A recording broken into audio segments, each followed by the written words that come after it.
Ceux qui ont la peur des trous, allez hop, ça swipe vite fait bien fait. Un jour, un jeune garçon appelé Shima va emménager dans son nouvel appartement étudiant. C'est la première fois qu'il habite tout seul, il est trop content. C'est la liberté quoi. Il y a juste un petit couac, il y a un gros trou en plein milieu de son mur. Bizarrement sur le coup, ça le préoccupe pas plus que ça. Un jour, ses camarades de classe, notamment la fille qu'il aime bien, vont s'inviter chez lui et lui, il a pas trop le choix, il va accepter.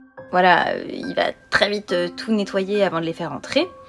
Et puis, tout se passe bien, hein, ils vont se marrer. Mais au bout d'un moment, il y a un des gars du groupe qui va s'apercevoir du trou en fait qu'il y a sur le mur du mec. Tout d'un coup, il va avoir la bonne idée de pousser son bureau. Et c'est à ce moment-là qu'il va se rendre compte qu'en réalité, il n'y a pas qu'un trou, il y en a deux. Et ça ressemble vraiment à un trou que quelqu'un aurait fait pour observer.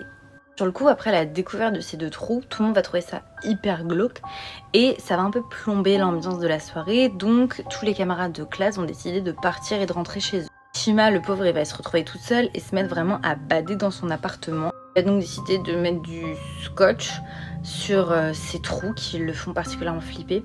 Le problème, c'est que ça collera pas très longtemps. Cette histoire s'appelle House of Owls, si vous voulez y jeter un œil.